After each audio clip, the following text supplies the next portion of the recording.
हमारी और आपकी जिंदगी बन जाएगी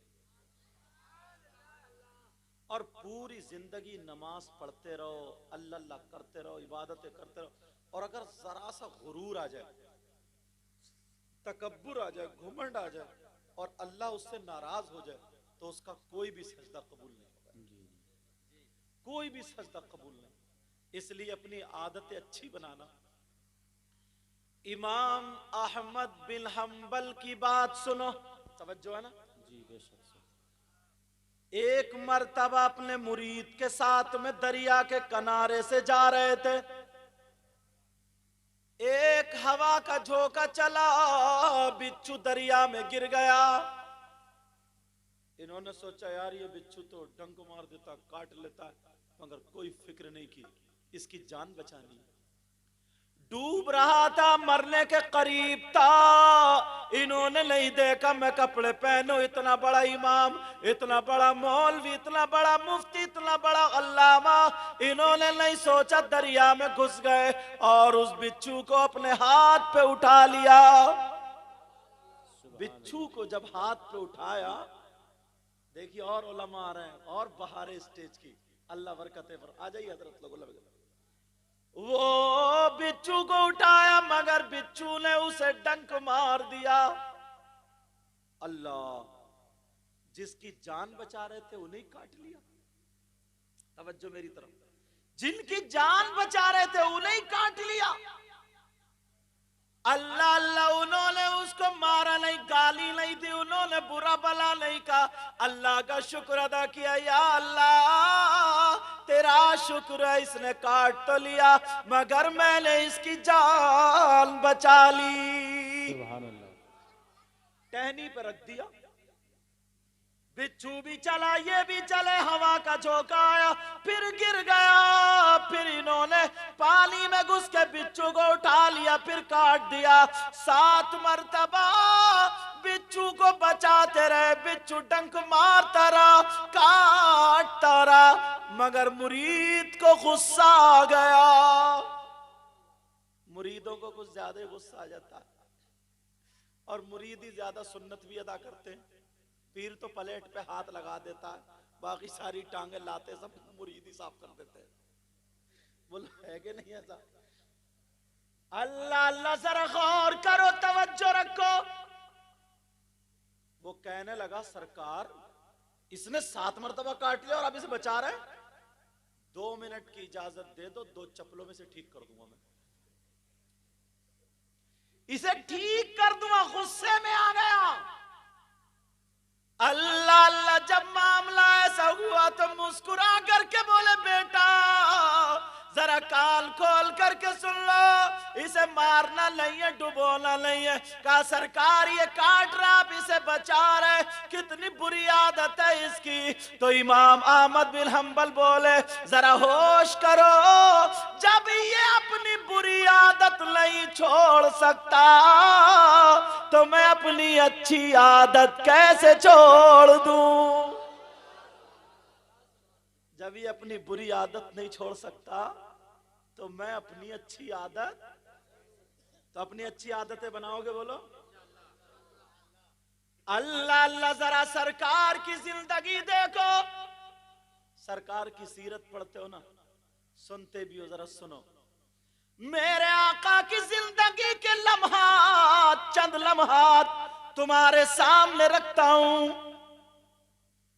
एक मर्तबा आका अपनी बेटी की शादी करने के बाद बेटी की याद आई, गमगीन हुए। हर बाप होता है ऐसा।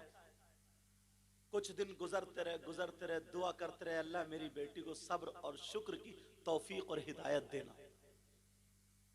कितने लोग हैं जो अपनी बेटियों के लिए दुआएं करते हैं। अल्लाह अल्लाह, जरा सुनो, गौर करो, अपनी जबान को देखियो और एक सब्र और तहम्मुल। सैयदा फातिमा, उनके शौहर का नाम हजरत अली, दोनों में थोड़ी सी अनबन हो गई, मगर अनबन ये तुम्हारी वाली नहीं थी कि जरा सी अनबन हो जाए तो आंगन में खड़े होकर के इतनी मोटी गालियां बकता है। बाज आदमी की जबान के एतबार से बहुत बदतमीज है। इतनी इतनी मोटी गालियां बकता है, इतनी मोटी। उसकी माँ की गाली, बहन की गाली। ओ काली चादर ओढ़े हुए, ओ काली चादर, क्यों खड़े हो? तवज्जो रखो मेरी तरफ। इतनी इतनी मोटी गाली, माँ की बहन की गाली तुम देते हो, बकते हो, बीबी पे जुल्म करते हो। जलसे में आने वालों जरा सुन लो, नबी का फरमान सुनो। आका फरमाते अगर कोई शौहर अपनी बीबी पे अगर जुल्म करता है तो उसका अंजाम, उसका हश्र जालिम बादशाह के साथ होगा।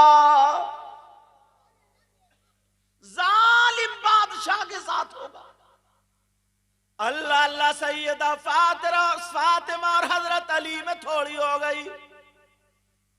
फातिमा थोड़ी गमज़दा थी, हजरत अली के मुंह से ये बात अच्छी नहीं लगी। मेरे सरताज अली ये बात नहीं कहते, आज के बाद अली ये बात ना कहे, मैं ऐसा क्या करूं? आज के बाद अली ये बात ना कहे, मैं ऐसा क्या करूं? तो हजरत अली बैठे उधर। फातिमा ने सोचा अली सबसे ज्यादा प्यार और मोहब्बत किससे करते? आका मोहम्मदुर रसूलुल्लाह से। फातिमा आई, आने के बाद अली के पास आके खड़ी हो गई। अली नीचे को देख रहे थे। फातिमा ने ऐसे देखा, क्या बात है फातिमा? सैयदा फातिमा कहने लगी, मेरे सरताज, मेरे सरताज, इजाजत लेने आई हूं। इजाजत का किस चीज की? कहा मैं अपने अब्बा जान के घर जा रही हूं। कहां जा रही हूं बोलो? अपने अब्बा जान के घर जा रही हूं। शौहर की इजाजत के बगैर बीबी को घर से निकलना जायज नहीं। और आज अंदाजा लगाइयो, ये जितनी आई हैं सब इजाजत लेकर आई हैं। ये तो नहीं आई होंगी, तुम में से कोई ना कोई जरूर आया होगा। अरे इजाजत की बात कर रहा है, इजाजत। तुम तो गए धान लगाने और ये गई मोहल्ले में आग लगाने, ये इजाजत है? अल्लाह अल्लाह, सैयदा फातिमा कहने लगी, मेरे सरताज, मैं इजाजत लेने आई हूं। कहा किससे, क्या इजाजत लेने आई हो?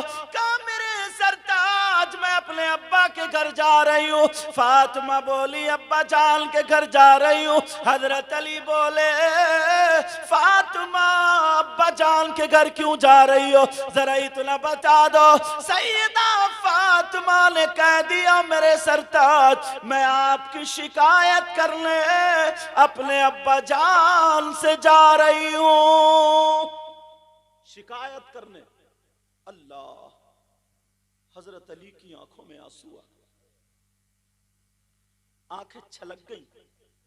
कहने लगे, फातिमा मेरे नबी से शिकायत करोगी?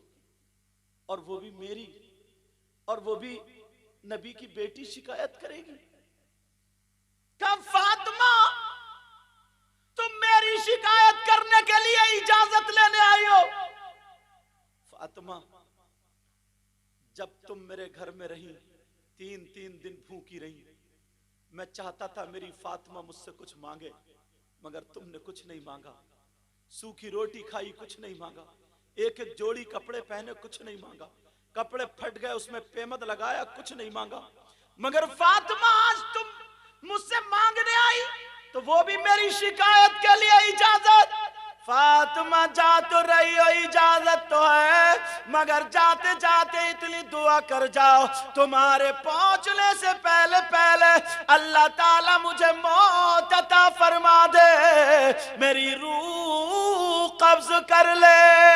जब इतना सुना तो सैयदा फातिमा बैठ गई और अली के मुंह पे हाथ रखा। अली चुप हो गए। फातिमा ने अपना चल उठाया, दुआ कर दी, ऐ अल्लाह मेरे अली की उम्र और इज्जत में बरकतें अता फरमा दे। और तुम अपने घर के झगड़े देखियो, तुम में कमी थोड़ी है, मेरी बहनों में भी कमी है। बेचारा ये थका मांदा आया, एक तो वैसे ही काम नहीं चल रहा तो टेंशन में, बाज तो इतना बदतमीज है, टेंशन में शराब पी लेता। इससे को गू क्यों नहीं खा लेता तू टेंशन में? वो भी तो घोड़े का मुंह है, पेशाब जैसे नापाक है वैसे शराब नापाक। कैसा इंसान! इस टॉपिक पे भी आगे आऊंगा, इसको रोक के आगे सुनो, तवज्जो रखो। सैयदा फातिमा,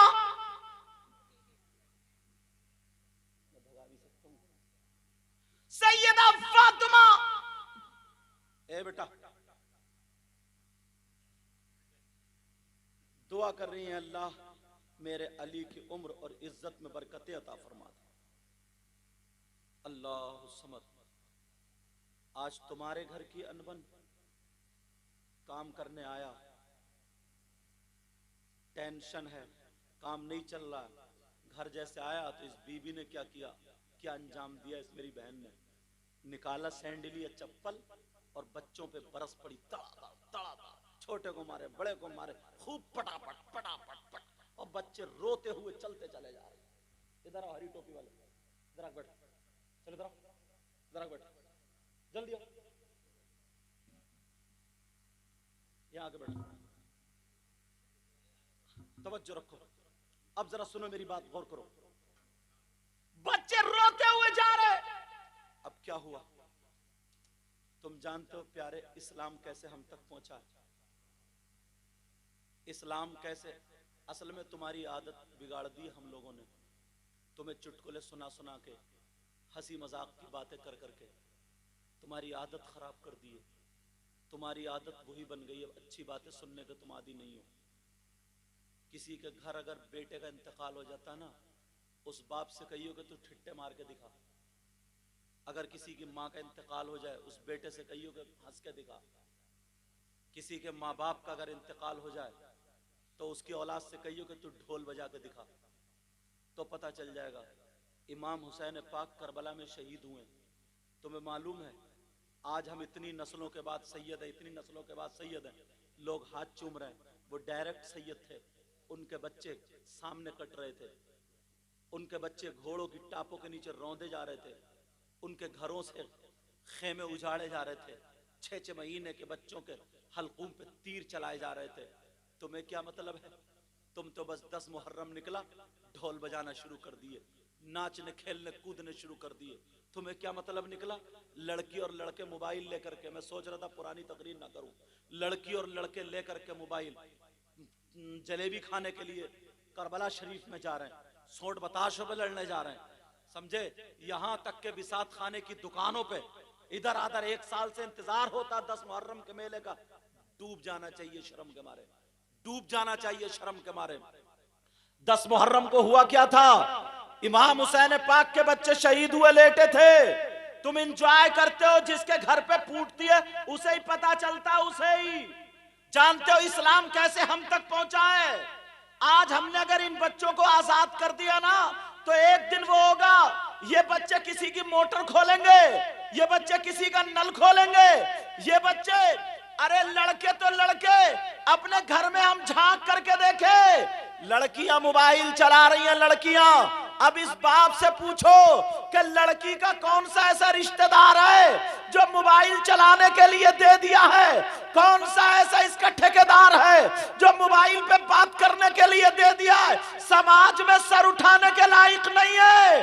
अरे वो इस्लाम के शहजादे थे जिन्होंने कुर्बानियां पेश की थी और जिनके हाथ में इस्लामी झंडे थे और सामने दरिया था, मगर वो नहीं डरे थे। उन्होंने यही कहा था, 10 तो 10 दरिया भी न छोड़े हमने, बेरे जुल्मात में दौड़ा दिए घोड़े हमने। नारे तकबीर, नारे रिसालत, नारे गौसियत। ऐसे भी लोग अल्लाह अल्लाह रोते हुए हमने देखे। बड़ा बड़ा पैसे वाला, बड़ा बड़ा घुमंड वाला, बड़ी बड़ी ताकत वाला, बड़े बड़े दौलत वाला, बड़ी बड़ी बात वाला, अरे नमरूद की हैसियत, जो अपने आप को खुदा कहलाने वाला, एक लंगड़े मच्छर ने मारा था, लंगड़े मच्छर ने। हैसियत तो देखो लंगड़े मच्छर ने। मगर प्यारे, हम अपनी असली तारीख को भूल बैठे, असली जिंदगी को हम भूल बैठे। ये माँ बाप की जिम्मेदारी थी कि अपनी औलाद को बताते, माँ बाप की जिम्मेदारी थी। आज क्या होता है, कब्रिस्तान तक में लोग हंसी मजाक कर रहे हैं, कब्रिस्तान तक में लोग ठिट्टे मार रहे हैं, कब्रिस्तान तक में लोग नहीं डर रहे हैं। खौफ खुदा दिलों से निकल चुका है। नबी ने फरमाया था, जब कौम बेराह रवी का शिकार हो जाएगी, जब जिना ज्यादा होगा, जब जिना आम होगा, शराब आम होगी, गुनाहों पर बिल्कुल एक जबरदस्ती की जाएगी और अच्छी बातों को हंसी मजाक में उड़ाया जाएगा, तो नबी ने फरमाया था उस वक्त पे अल्लाह ताला जालिम बादशाह उस कौम पे मुसल्लत कर देगा और उन्हें सांस लेना दुश्वार कर। सुभान अल्लाह, सुभान अल्लाह। देखते नहीं हो हम कहां पहुंच गए, देखते नहीं हो हम कहां चले गए। तुम्हें क्या पता, तुम तो उधम सिंह नगर में रह रहे हो, तुम्हें वहां उधमपुरे में, तुम्हें क्या पता, बस घर से बाहर निकलो तो पता। अल्लाह अल्लाह, एक लड़की वो है जो पूरा गैर मुस्लिमों का गांव, बेचारी अकेली लड़की, अब अगर बुर्का ओढ़ के जाए तो उसकी इज्जत को खुखार भेड़िए की तरह देख रहे हैं। तुम्हारी बहन बेटी होती उस जगह तो क्या करते। तुम तो बहुत अच्छे रह रहे हो। मैं हिंदुस्तान घूमता हूं, गुजरात को इधर आधा इलाके में जाइए तो पता चलेगा।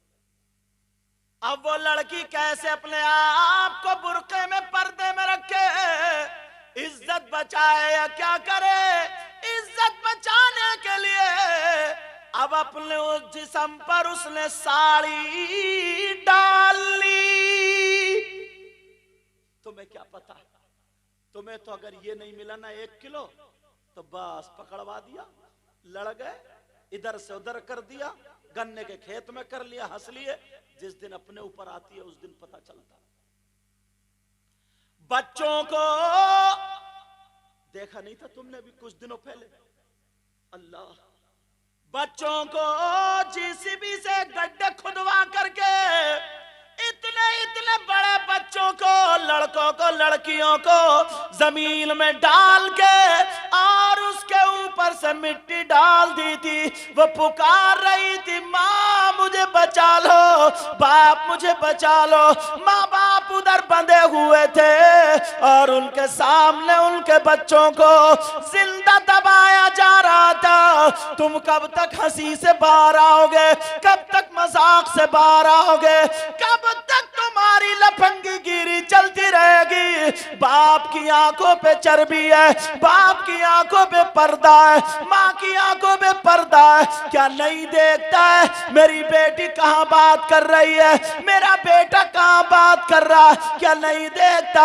सारे लोग देख रहे हैं। इस बाप से पूछो, अगर बिया शादी हो, बिया शादी में एक भी लड़की अगर ढंग के कपड़े पहने हो तो बता दो। पहले के लोग एक दूसरे की हिफाजत करते थे, आज छत पे खड़े होकर के गंदी नजरें मार रहा है, गंदी नजरें मार रहा है।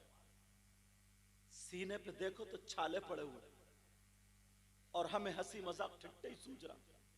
उन लोगों ने कुर्बानियां दी थी, हम क्या कुर्बानी दे रहे हैं। एक शख्स ऐसा भी था, वो भी ऐसे ही करता था, बुलंदशहर का था वो। बहुत दिनों में ये वाकया मुझे याद आने लगा, बहुत पिछली तकरीरों में कहा था मैंने।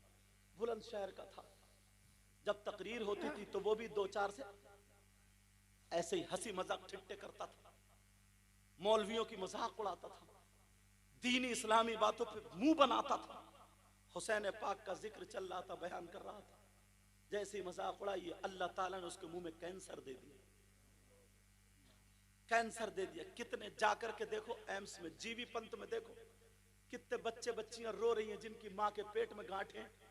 कितने ऐसे हैं उनके घर में इलाज कराने को रुपया नहीं है, पैसा नहीं है। तुम किस चक्कर में हो, कहां हो हम।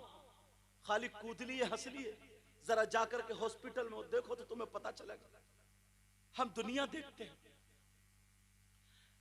जैसे ही उसके मुंह में कैंसर हुआ, उसने कहा मैं नहीं लाऊंगा, मैं तो अपने प्यार की अपनी मर्जी की लड़की, दिल्ली की लड़की ले आया अपने साथ में शादी करके। वो भी जींस पैंट पहनती थी, 2-4 और बॉयफ्रेंड रखती थी अपने, 2-4 लफंगे और लगे रहते थे उसके साथ, बड़ी बड़ी गाड़ियां थी। लेकिन अब भी नहीं डरा, जब कैंसर हो गया अब भी नहीं डरा, अल्लाह अल्लाह भी नहीं डरा। जीवीपन जाता रहा, दिल्ली जाता रहा, इलाज हुआ, डॉक्टरों ने फेल कर दिया, अब इसका कोई इलाज नहीं है, थोड़े दिनों की जिंदगी है, जाओ जी लो।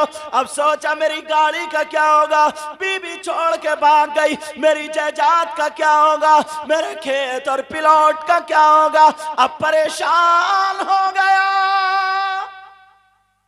डॉक्टरों को उसने बुला लिया, 8-10 लाख रुपए में अमेरिका तक के डॉक्टर आए, मीटिंग ली।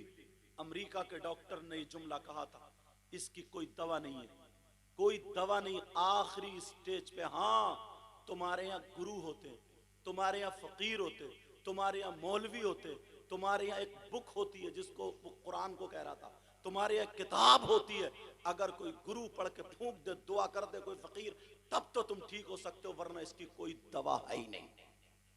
आ गया पलट के, आ गया पलट के, निकल गया गुरूर, खत्म हो गया, पलट के आ गया। जैसे ही पलट के आया, अब इमाम साहब के पास आके रोने लगा, हुजूर माफ कर दो, मैंने बहुत मजाक उड़ाई। कहा क्यों, तुम तो चौराहों पे खिल्ली उड़ाते थे, 8-10 लफंगे लड़के रहते थे, उनको गुटके उठ के देते रहते थे, इधर से पैसे फेंके उधर से फेंके, ऐसा करा वैसा करा, और ठिट्टे ऐसे आदमी के साथ 10-20 हो ही जाते, जिसके बाद फ्री में पैसा मिल गया। निठल्ले निकम्मे कितने घूम रहे हैं। अल्लाह अल्लाह अब कहने लगा, अब तो बड़ा परेशान का, ऐसे ऐसे बताया, मज़ारों पे जाने लगा, अल्लाह वालों में जाने लगा, मगर कहीं सुनवाई नहीं हो रही है। मैंने एक तकरीर में बयान किया था, वनुनज़्ज़िलु मिनल कुरआनि मा हुवा शिफा, कुरान के बारे में मैं बोला था, कुरान में हर चीज का बयान, और कुरान मोमिनों के लिए रहमत है, शिफा भी है, बेशक, सुभान अल्लाह, हर बीमारी का इलाज है। पकड़ लिया उसने। कारी वसीम रहते थे वहां पे, इमाम साहब, मैं जसपुर में पढ़ाता था उस वक्त, पता नहीं ये आसिफ कमाल पढ़ते थे मेरे पास, पता नहीं इनके आगे पीछे की बात है, क्योंकि ये भी मेरे पास पढ़े। अब वहां पे अल्लाह, अब पकड़ लिया। इमाम कारी वसीम ने फोन किया, बोले हुजूर ऐसे ऐसे मामला है, और बहुत बदतमीज आदमी था, और ऐसे ऐसे ऐसे, क्या करें, मरने दें उसको, आदमी गुस्सा होता है। मैंने कहा नहीं बेटा, भूला भटका आ जाए कोई बात नहीं, ऐसा करो उससे तौबा करा दो कि आज के बाद अल्लाह वालों के नाम पे हंसी मजाक नहीं, ठिट्टा नहीं, इमाम हुसैन के ताल्लुक से कोई मुंह नहीं बनाना, किसी भी अल्लाह वाले की शान में कोई गुस्ताखी नहीं, किसी आलिम की शान में गुस्ताखी नहीं, उससे कह दो खुल के तौबा कर ले, और इंशाअल्लाह 5 वक्त की नमाज पढ़े, और कुल औज़ु बिरब्बिल फलक, कुल औज़ु बिरब्बिन नास, हर नमाज के बाद 11-11 मरतबा पढ़ के फूंको। अल्लाह, कारी वसीम ने जब ऐसा किया, और उन्होंने पढ़ पढ़ के जब फूंका, उसका पस आना बंद हो गया, रिलीफ मिल गई, उसे लगा सुकून हो गया, ठीक होने लगा। अब तो बड़ा खुश ऐलान कराने लगा, कहा मेरे बारे में का तारीख ले लो, मुझसे भी बात कराने लगा। बीबी चली गई, माँ बाप थे ही नहीं, उसने सारे दोस्तों को, जिनको शराब पिलाता था, जिनको जुए खिलाता था, जिनको सूद पे पैसे रुपये देते था, जिसकी बहन बेटियों की इज्जत नीलाम कराता था, सबसे तौबा कर ली, छोड़ दी, दाढ़ी रखा ली, नमाज पढ़ने लगा, और कहने लगा हुजूर मैं अब शादी करना चाहता हूं। मैंने कहा ठीक है, शादी करना है, कहा तुम्हारे गांव में अगर कोई बेवा औरत हो, और तुम्हारी उम्र कितनी है, बोला 35 साल की हो गई होगी। मैंने कहा ठीक है, कोई 30-35 साल की अगर कोई बेवा औरत हो, और उसकी कोई बेटी हो, जिसके रिश्ते नहीं आते उसके साथ शादी कर लो। उसने ढूंढा तलाशा, गांव में एक औरत निकल गई। उसने कहा ऐसे ऐसे, कहा मेरा पैगाम मेरे बारे में बताना। उसने बताया जाकर कि सैयद साहब ने यूं ऐसे वैसे, तो वो रोने लगी, आंखों में आंसू आ गए। इतना बड़ा मालदार, इतने पैसे वाले, और उसकी 2 बेटियां और थी। उसने शादी करने के, उसने रिश्ता करने के बाद उसने कहा जो मेरी इन 2 सालियों से अगर रिश्ता करेगा तो 7-7 लाख रुपए का उसे मकान दूंगा या फिर कारोबार के लिए पैसे ले ले, मगर शर्त यह है कि नमाजी हो। उसने मेरी तारीख ले ली, 17 तारीख थी, जुमे का दिन था। मैंने कहा जुमे के दिन आ रहा हूं, जुमे में तकरीर करूंगा, नमाज पढ़ाऊंगा, फिर उसके बाद तुम्हारा निकाह होगा। सारा पूरे का पूरा खर्चा उसने उठाया, गांव वालों को दावत दी, जहेज भी लड़की वालों से, मगर पैसा इसी का था। अल्लाह अल्लाह पूरा खर्चा, मैं पहुंच गया, निकाह पढ़ा दिया। अल्लाह अल्लाह वो बीबी दुआएं दे रही है, बेवा लड़की दुआएं, उसकी माँ दुआएं दे रही है। कुछ दिन गुजरते हैं मगर उसका फिर वो कैंसर हरा हो गया, फिर उसका कैंसर हरा हो गया। अल्लाह, फिर डॉक्टरों ने कह दिया अब ये नहीं बचेगा। अब तो जो उसकी बीबी इत्तेफाक से पेट से थी, बच्चे की उम्मीद थी, गरीब बीबी को जब पता चला ना तो आंखों में आंसू आ गए। गरीब की लड़की जो सुकून दे देती है, वो मालदार की लड़की तुम्हें बुलेट अपाचे तो दे सकती है मगर सुकून नहीं दे सकती। वो गरीब की बेटी, गरीब की रो रो करके दुआ कर रही है, अल्लाह पहले तो मेरा शौहर मिलता नहीं था, मिल गया, ऐ अल्लाह वो बचेगा नहीं, ऐसी बीमारी है मुझे पता भी नहीं था मौला, इससे तो मेरा निकाह होता ही नहीं, ऐ अल्लाह मेरे शौहर को ठीक कर दे, दुआएं कर रही है। सूरह वाक़िया मैंने तकरीर में बयान किया था, अगर जो बीवी 3 मरतबा रात को सूरह वाक़िया पढ़ के दुआएं करे तो उस बीबी की शौहर के हक में ऐसी दुआ होती है जैसे फातिमा की दुआ हजरत अली के हक में होती है। सुभान अल्लाह, सुभान अल्लाह। दुआएं कर रही, बेचारी न खा रही न पी रही।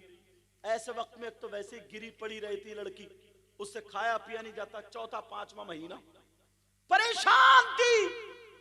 बीबी से कहा तुम परेशान मत हो, तुम परेशान मत हो, अल्लाह जिंदगी देगा तो ठीक है, मौत देगा तब भी ठीक, अल्लाह का शुक्र है। तकरीर सुन ली, उसने कहा तुम ऐसा करो, सैयद साहब से बात करो हैंड फ्री करके। उसने बात करी, कहा हुजूर एक बात बताएं, कुरान में कोई ना कोई तो आयत होगी जो कैंसर का इलाज हो। मैंने कहा बेटा है तो, मगर अगर कर लो तो है इलाज, अगर कर लो तो। मैंने कहा अल्लाह ताला के 99 नाम पढ़ो। कितने नाम है?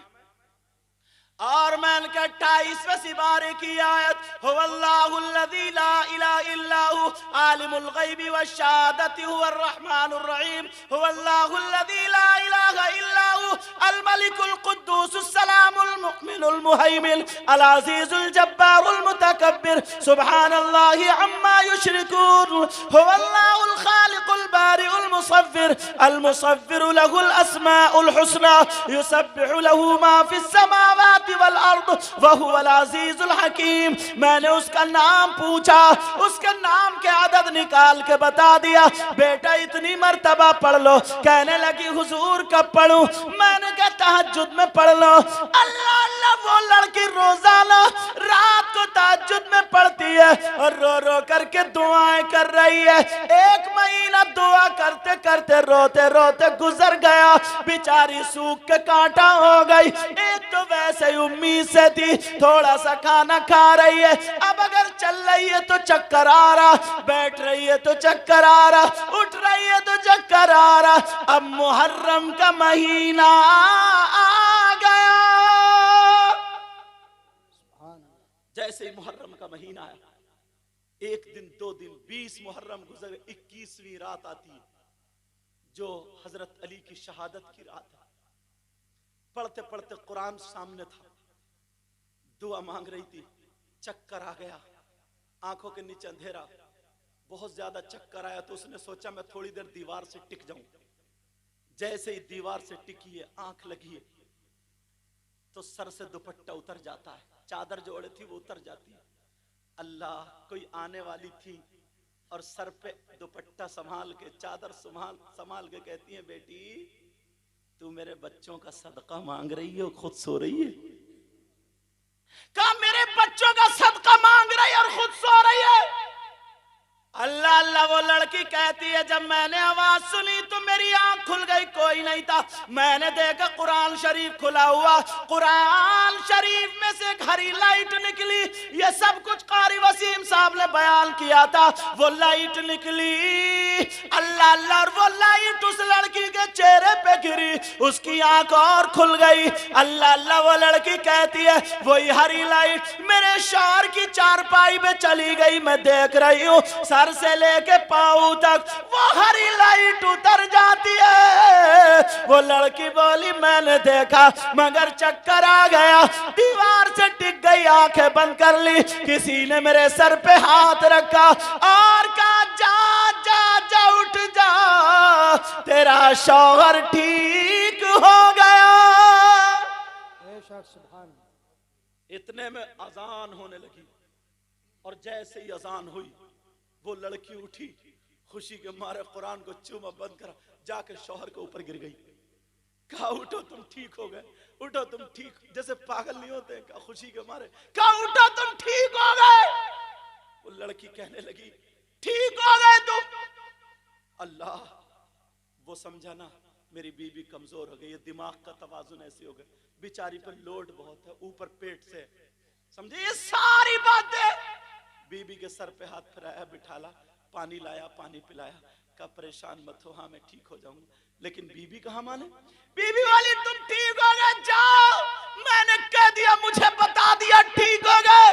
कहा किसने बताया, कहा मुझे लगता मैं हसन हुसैन का सदका मांगती थी, उन्होंने ये कहा मेरे बेटों का सदका तुझे मिल गया, शायद फातिमा होंगी। अल्लाह अल्लाह, जब इतना कहा मेरे शौहर मेरे कहने से तुम चले जाओ, जाओ दिल्ली चले जाओ और जाकर के तुम अपना चेकअप कराओ, इंशाअल्लाह तुम ठीक हो गए। मेरा कुरान पे ईमान है, मैंने देखा हरी लाइट निकल रही थी, जाओ मेरे शौहर लगता तुम ठीक हो गए। कहा चलो नाश्ता बनाओ, नाश्ता करा, बीबी का दिल समझाने के लिए गाड़ी तो खड़ी थी, दिल्ली चला गया। जैसे ही दिल्ली गया जीवी पंथ में, उसने चेकअप कराया तो नॉर्मल आया। अब तो उसका दिल में दिल पड़ गया, अरे फिर और बड़ा वाला जो चेकअप था, पहले तो चलो बीबी को दिखा दूंगा ऐसे छोटा मोटा चेकअप, जब नॉर्मल आया तो उसका दिल और मुतमईन, उसने बड़ा चेकअप कराया, जो चेकअप कराया सारे नॉर्मल। डॉक्टर बोले ये बता तेरा सर्जन कौन है, ये बता तेरा इलाज किसने किया है, तेरे कागज तो हमारे यहाँ है। अमेरिका तक डॉक्टर ने मना कर दिया था, मगर बोल तू ठीक कैसे हुआ।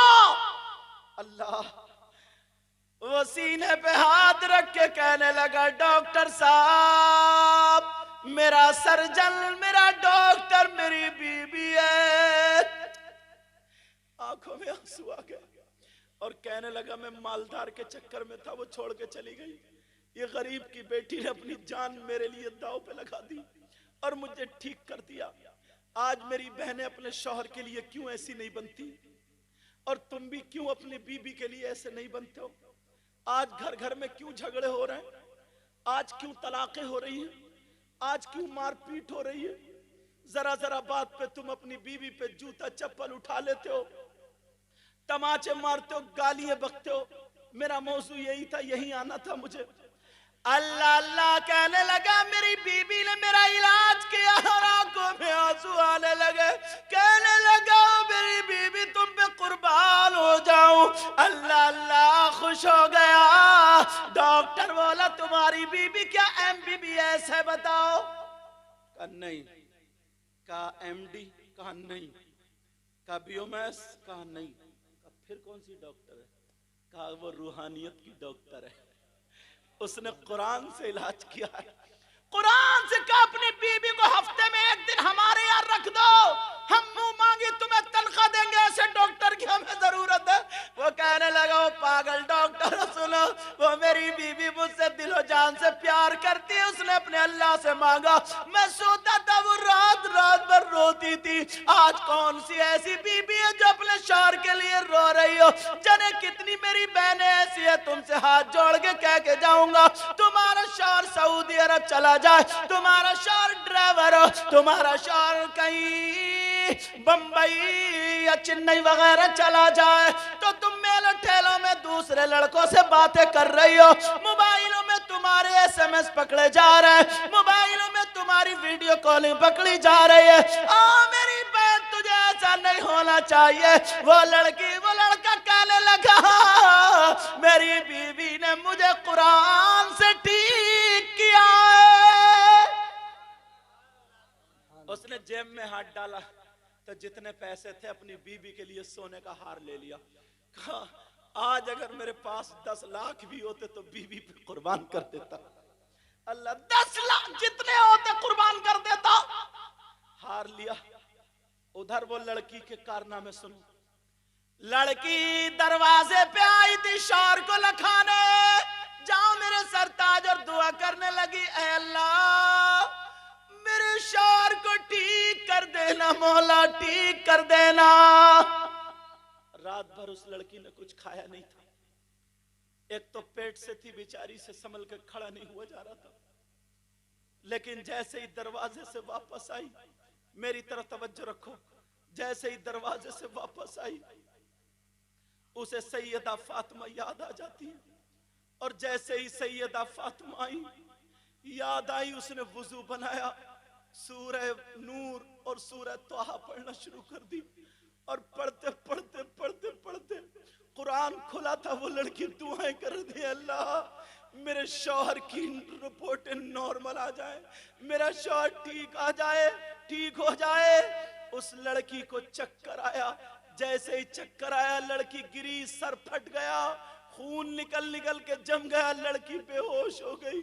बेचारी का दुपट्टा अल्लाह जाने कहां था, लेकिन वो बेहोश पड़ी है, कुरान खुला है, कोई घर में बच्चा नहीं था, अल्लाह कोई आधा चम्मच पानी डालने वाला नहीं था। अरे मेरी बहनों, आज तुम शौहरों से लड़ती हो, जरा इस्लामी तारीख देखो, ये भी तो है। और अभी दिनों की बात थोड़ी है, बुलंदशहर की बात है, अभी वो जिंदा है। लेकिन जरा सुनो, अल्लाह अल्लाह, वो लड़की का सर फट गया और वो लड़की बेहोश पड़ी है। बेचारी सुबह से लेकर के दोपहर तक, उधर 4 बज गए, रिपोर्टें कराते कराते, सारे चेकअप कराते कराते, उधर से रिपोर्टें मिलने में 4 बज गए।